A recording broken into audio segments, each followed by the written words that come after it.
Param Vijayate Shri Kṛṣṇa Sankirtanam. Total world victory of Hare Krishna. My name is Sitapati Das, and this is Bhagavad-gita As It Is, Chapter 3, text number 42. Thanks for tuning in. Let's do this.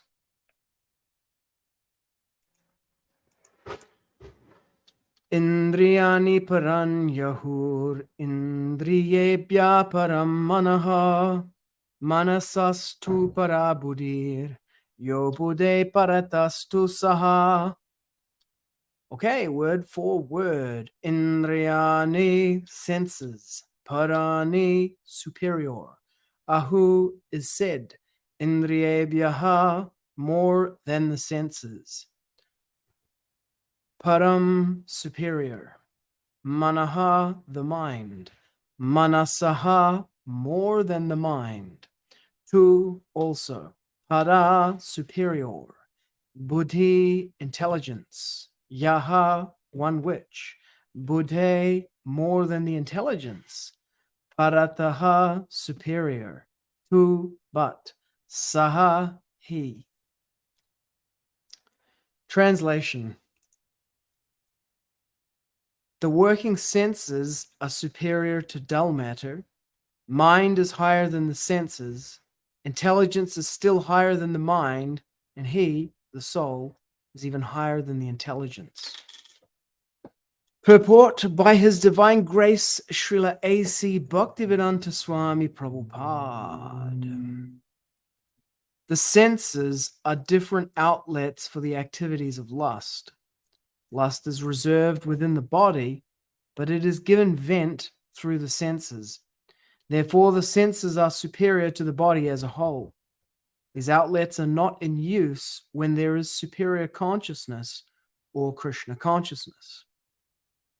In Kṛṣṇa consciousness, the soul makes direct connection with the Supreme Personality of Godhead. Therefore, the bodily functions, as described here, ultimately end in the Supreme Soul. Bodily action means the functions of the senses, and stopping the senses means stopping all bodily actions. But since the mind is active, then even though the body may be silent and at rest, the mind will act, as it does during dreaming. But above the mind, there is the determination of the intelligence, and above the intelligence is the soul proper. If therefore the soul is directly engaged with the Supreme, naturally all other subordinates, namely the intelligence, mind, and the senses, will be automatically engaged. In the Kaṭha Upaniṣad, there is a passage in which it is said that the objects of sense gratification are superior to the senses, and the mind is superior to the sense objects. If therefore the mind is directly engaged in the service of the Lord constantly, then there is no chance of the senses becoming engaged in other ways. This mental attitude has already been explained. If the mind is engaged in the transcendental service of the Lord, there is no chance of its being engaged in the lower propensities. In the Kaṭha Upaniṣad, the soul has been described as mahān, the great. Therefore, the soul is above all, namely the sense objects, the senses, the mind, and the intelligence. Therefore, directly understanding the constitutional position of the soul is the solution of the whole problem. With intelligence, one has to seek out the constitutional position of the soul and then engage the mind always in Kṛṣṇa consciousness. That solves the whole problem. A neophyte spiritualist is generally advised to keep aloof from the objects of senses. One has to strengthen the mind by use of intelligence. If by intelligence one engages one's mind in Kṛṣṇa consciousness, by complete surrender unto the Supreme Personality of Godhead, then automatically the mind becomes stronger. Even though the senses are very strong like serpents, they will be no more effective than serpents with broken fangs. But even though the soul is the master of intelligence and mind, and the senses also, still, unless it is strengthened by association with Kṛṣṇa in Kṛṣṇa consciousness, there is every chance of falling down due to the agitated mind. Om Jnanatimidandasya Jnananjana Shalakaya Chakshurun Militam Yena Tasmai Sri Gurave Namaha. Now, it looks to me like I'm leaning, but I'm not leaning this way. So I think my camera is on a lean. If I was to move the camera this way, would that straighten me up? I don't know. Let's see. Oh, okay, it really moved in. There we go. Let's have a look at the change set for this verse. Nothing has been changed in the translation. Praise the Lord. Okay, in Kṛṣṇa consciousness, the soul makes direct connection with the Supreme Personality of Godhead. Therefore, the hierarchy of bodily functions, as described here, ultimately ends in the Supreme Soul. Interesting change. The hierarchy of.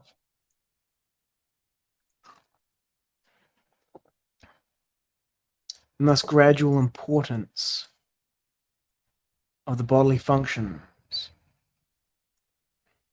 are described here, ultimately ending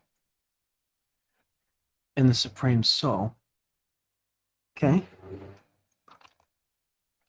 that's just a re-edit. That's not closer to the. It's not a mistake. Original similar passage. There is a passage. There is a similar passage. Okay, it's a re-edit. Used participle. There is no chance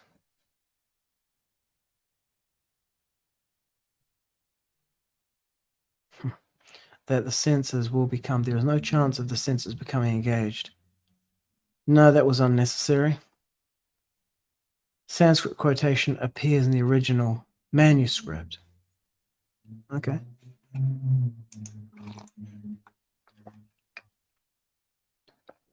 The working senses are superior than dull matter. Mind is still superior than the senses.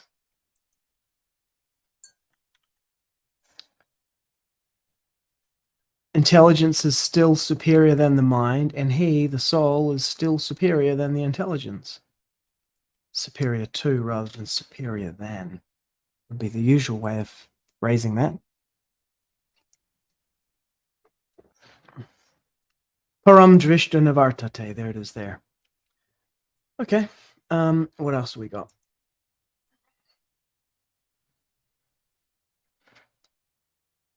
Param drishta nivartate. But aside from that, keep aloof from the objects of the senses. One has to strengthen the mind, but aside from that, one has to strengthen the mind. Interesting. But aside from that, apart from that, yeah. He's just re-edited it.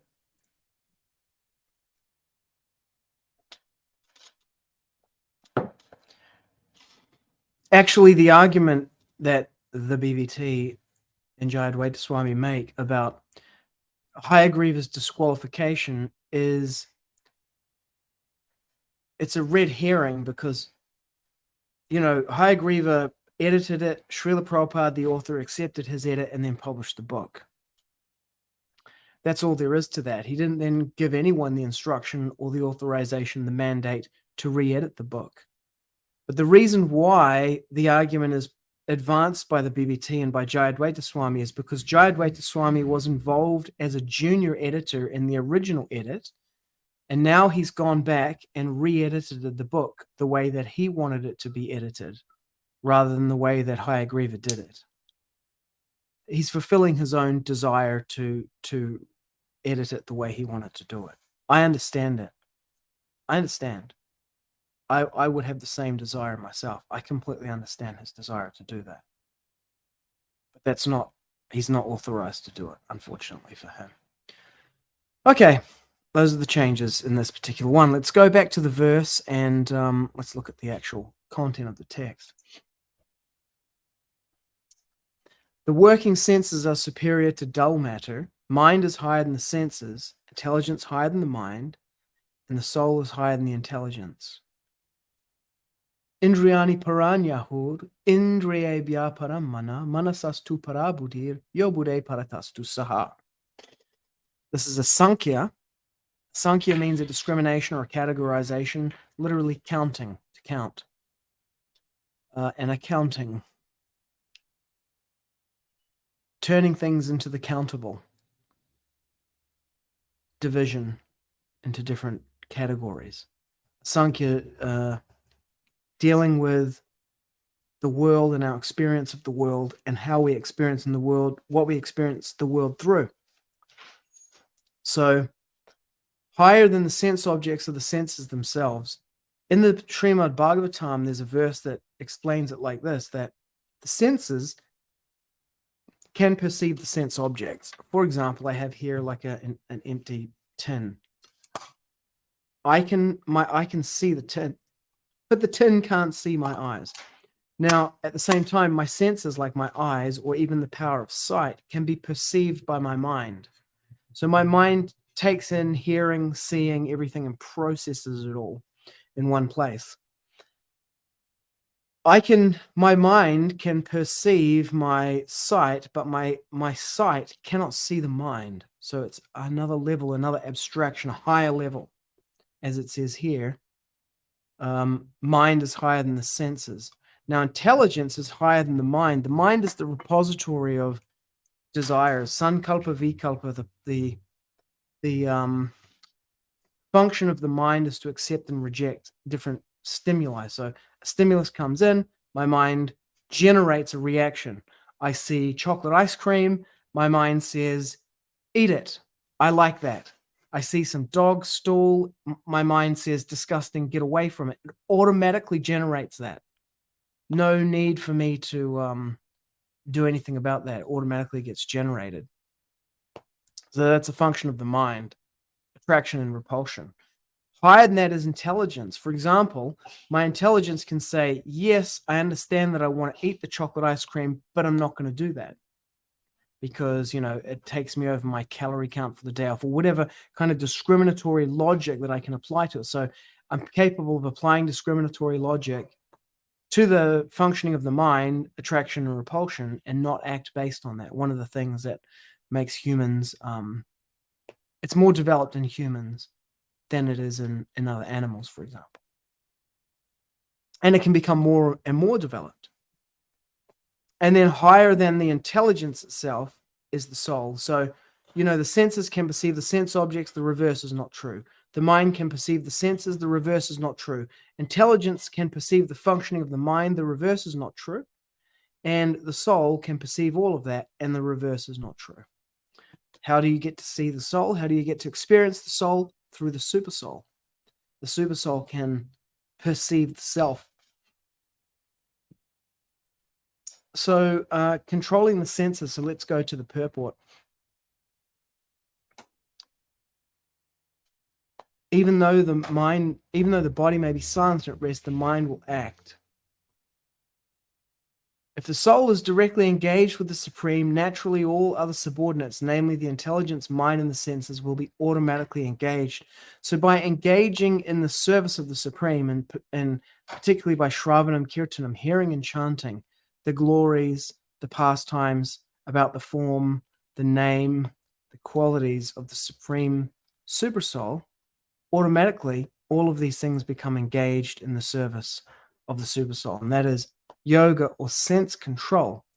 Param drishtva navartate. By a positive engagement, the lower engagement is displaced. With intelligence, one has to seek out the constitutional position of the soul and then engage the mind always in Kṛṣṇa consciousness. That solves the whole problem. A neophyte spiritualist is generally advised to keep aloof from the objects of senses. Apart from that, or besides that, one has to strengthen the mind by use of intelligence. If by intelligence one engages one's mind in Kṛṣṇa consciousness, by complete surrender unto the Supreme Personality of God, then automatically the mind becomes stronger. So let's have a look at this one verse from the 18th chapter. We're going to, spoiler alert, skip right to the very end of the Bhagavad-gita. One of the final verses in the entire work says here,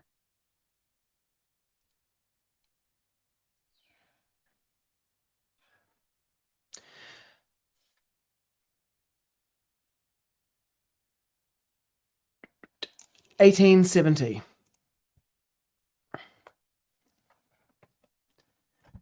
Adyeshyate chaya imam dharmyam samvadam avayoho jnana yagyena tenaham ishtasyam iti me mati.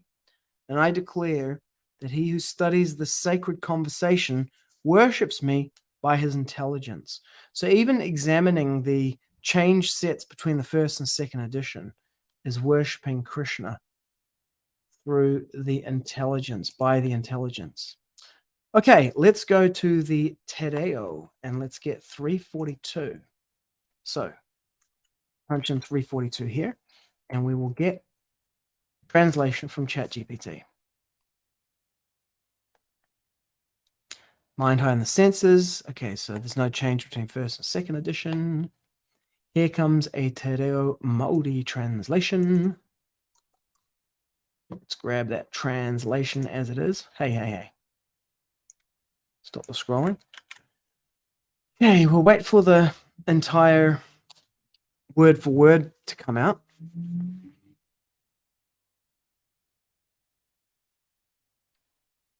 Te wairua, the soul.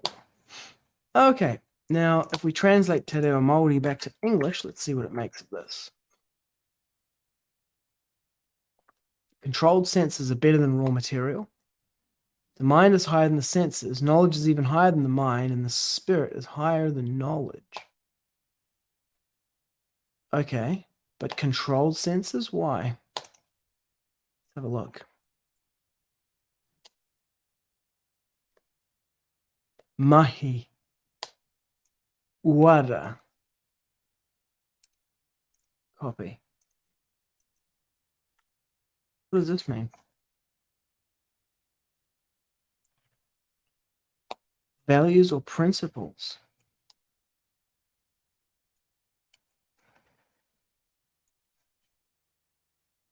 So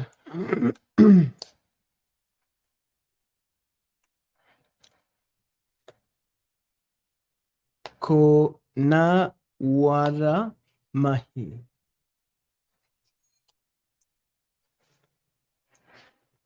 What does this mean? Ko na wara mahi. The values of work.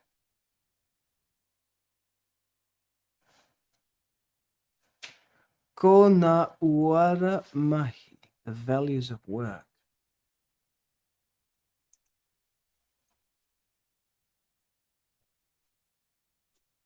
It's not actually payake ite matu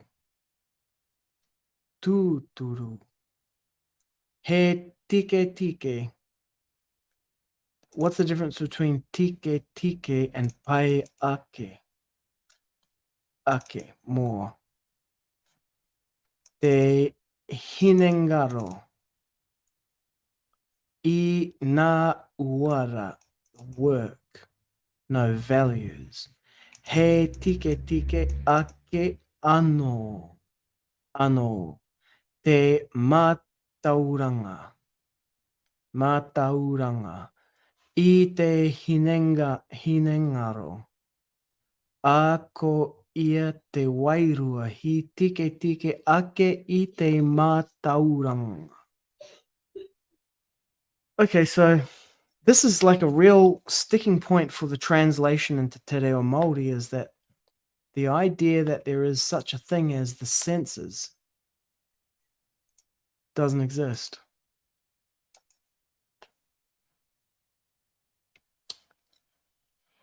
Okay, well, let me read this whole thing here.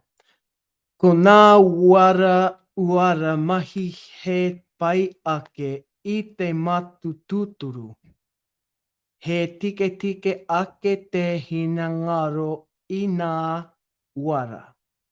He tike tike ake ano te mātauranga I te hinangaro.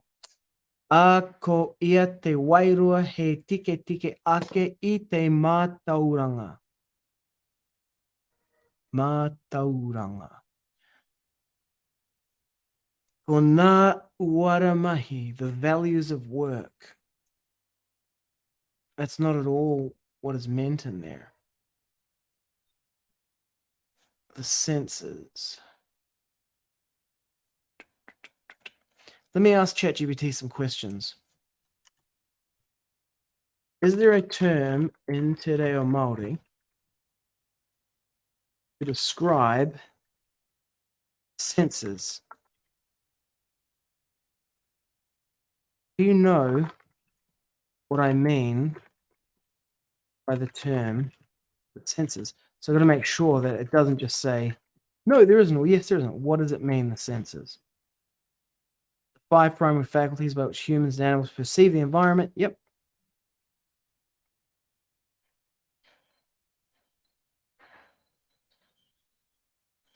Nā rongo.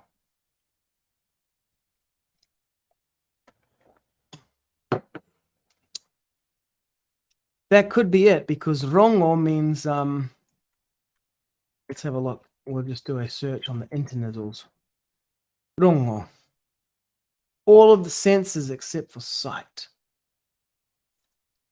Rongoa. Ngāti nā rongo. That's like a name of a iwi.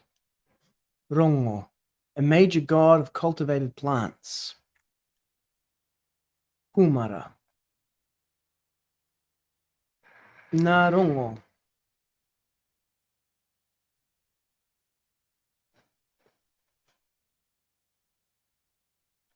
Nā rongo. What does this mean here? Okay.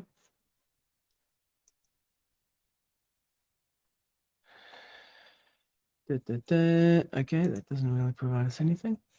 Nā rongo. School information. Okay, so it means information. Let's try Google Translate. If I go from Māori to English and I say nā rongo, news. Nā rongo means news. Okay, so nā rongo refers to that which is received through the senses, like sense impression, like perceived.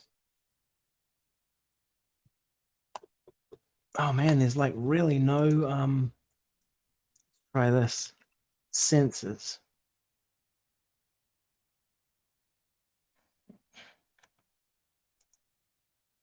Really? Nā rongo.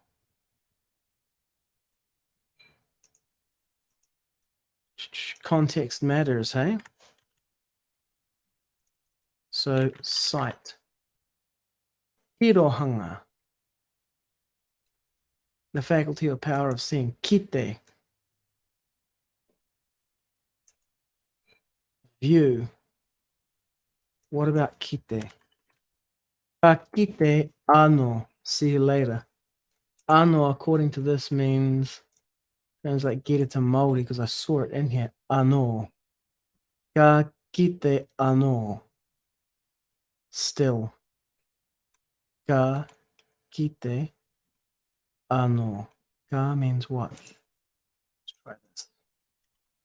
Ka kite ano. We'll see again.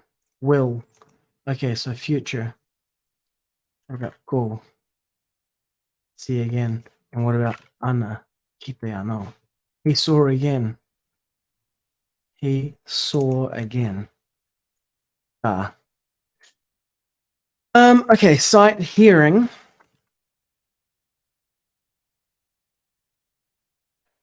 Rongo. hearing, smell. Kakara or rongo, hear, feel, obey, or smell. So 3 of the senses, hearing, feeling, and smell, are all rongo. Sight is kite, see, kite. To see, to hear, to touch, to smell, to taste. Now, to taste. Hang on. Where? Taste. Itereka.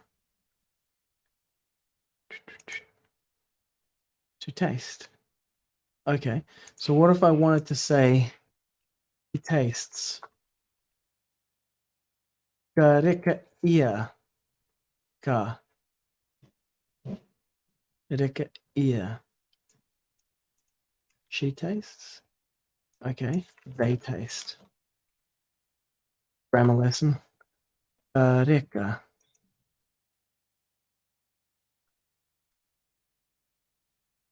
Kareka ia.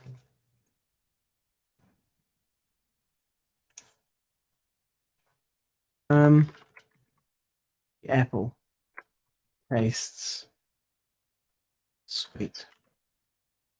E reka te aporo.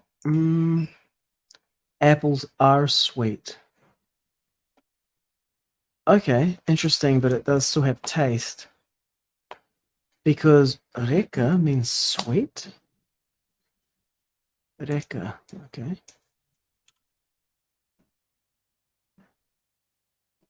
Sweet and sweetness. What?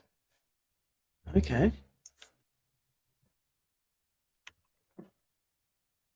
Taste.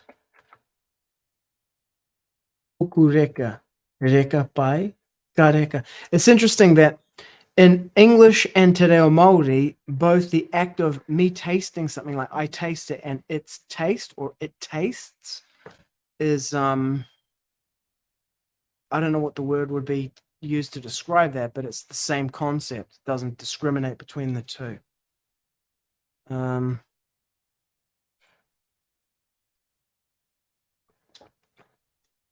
In Spanish, for example, it does. You do discriminate. In Spanish, you would say el sabor, flavor, like the flavor of something. You don't say I flavor the apple, but you say the apple has a sweet flavor.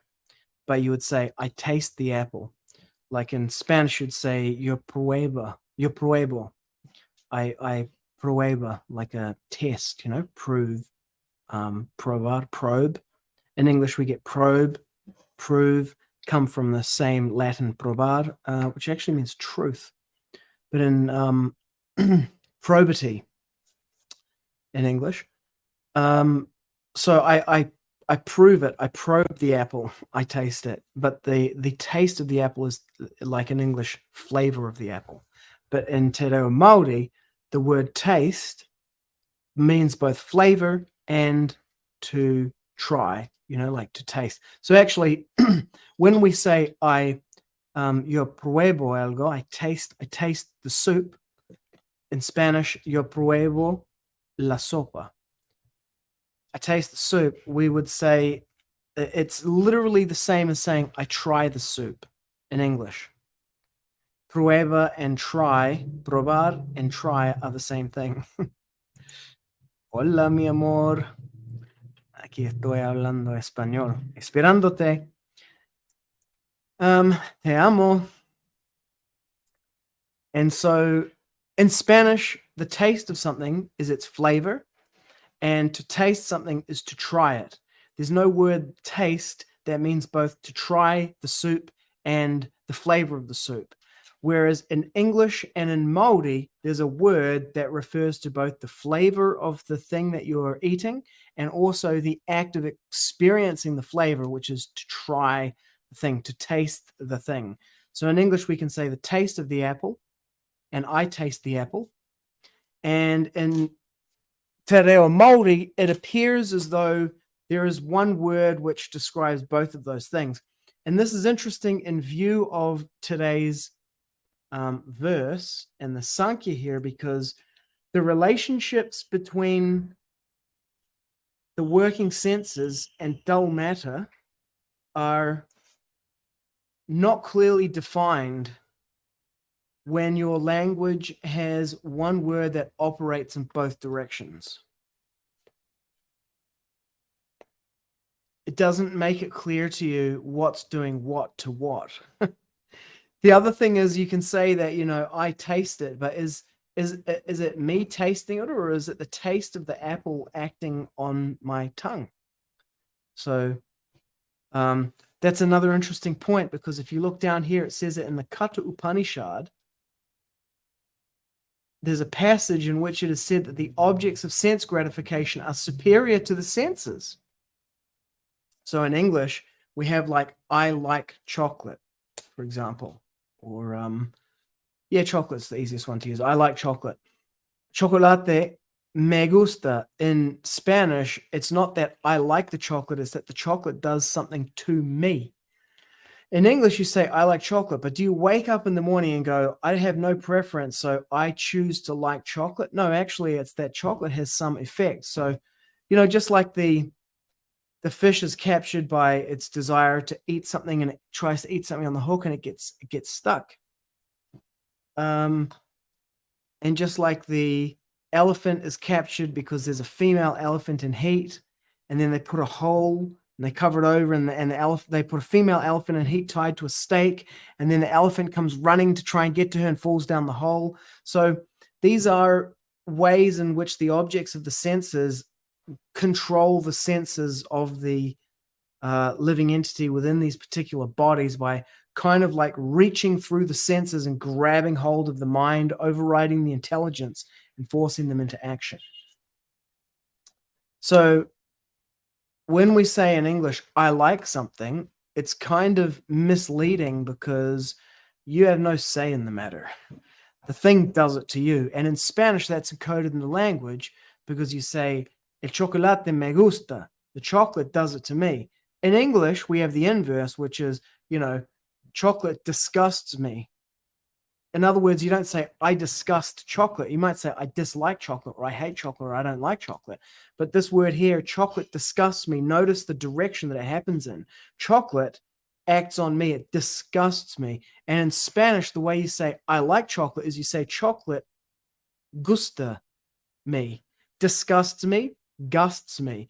In Spanish, you say, chocolate gusts me. So in English, we've absorbed the disgusts me, the word, gust, gusto, gustation, disgust. So we have disgust, but we don't have gust, which is how you say like in Spanish. Chocolate me gusta. Chocolate gusts me. Me gusta. Not yo gusto chocolate, pero chocolate me gusta. Does it to me. Final thing before we go is I would like to check in Te Reo Māori how that happens. Like if I say, I like chocolate, what does that look like? He pai ki āhuḥ te tiakarete. So āhuḥ means me. He pai.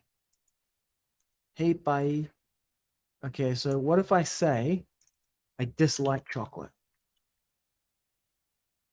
Kare au e pai ki te tiakarete. I don't like chocolate. But what if you say that chocolate disgusts me?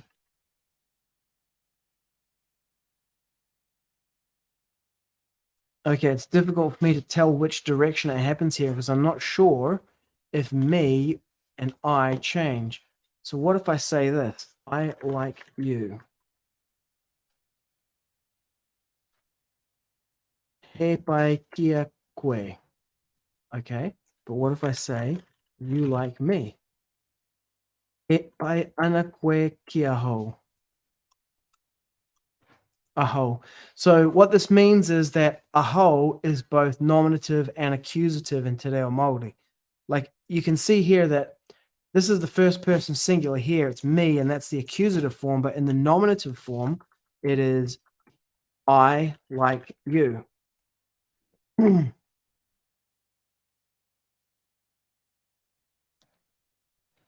And what this does is in languages that are heavily inflected like this, the word order doesn't matter. Like I can literally in English see if I say Joe likes Mel, that's different in meaning if I say Mel likes Joe. But the pronouns in English, the first person pronoun is one of the only ones which retains its inflection, because I can say I like you, and I can actually literally change the English. I like you. I can change the word ordering and it remains the same. You, I like. What? That seems strange. It is you I like.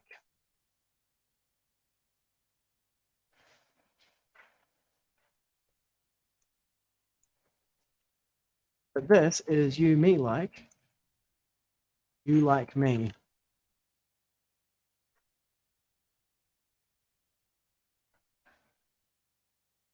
Anyway, it looks as though in Māori, Te Reo Māori, the first person pronoun never gets inflected between nominative and an accusative.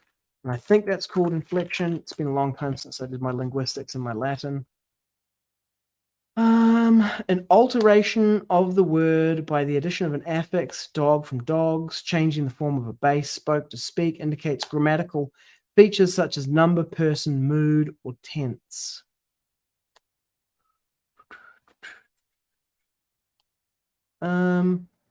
Conjugation, inflection. So it could be called declension, maybe.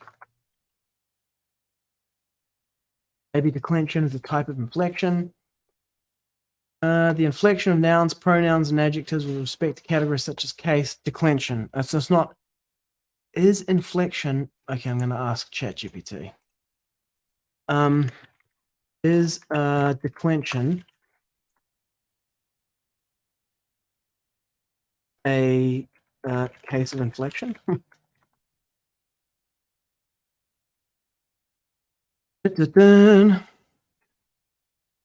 Yes, declension is a form of inflection. Specifically, declension refers to the inflection of nouns, pronouns, and adjectives in languages to indicate aspects such as case, number, and gender. In languages with declension systems, such as Latin, Russian, or German, the form of a noun, pronoun, or adjective changes based on its grammatical role in a sentence. So, in essence, declension is a subset of inflection that deals specifically with these word types. Okay, is Te Reo Māori an inflected language?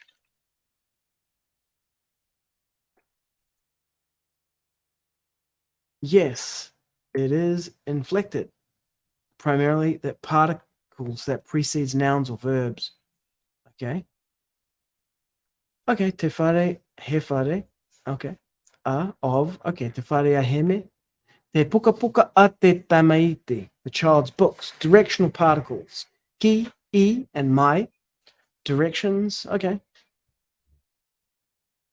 It doesn't have a system of declension. Oh, it was decline, declensions as particles. So English is the same. It uses particles to do declensions.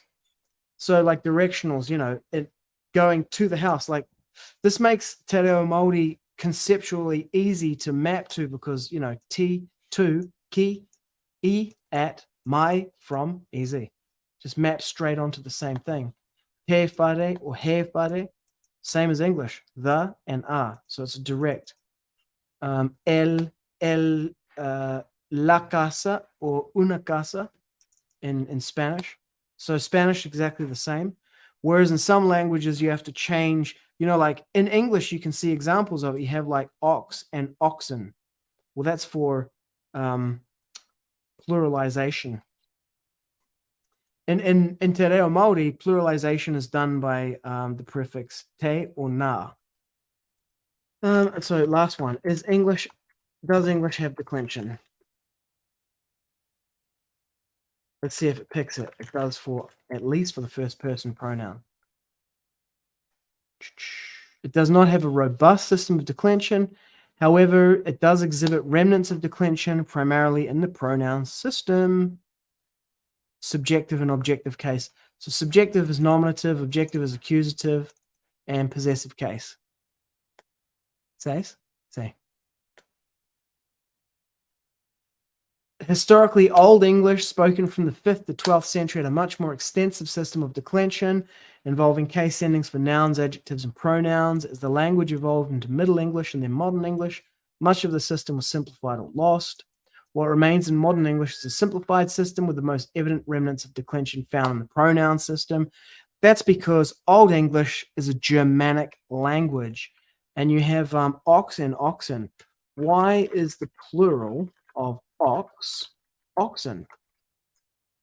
See what it says about this. The plural of oxen for ox is a remnant of the Old English. In Old English, several ways to make nouns plural, and the N ending was one of them.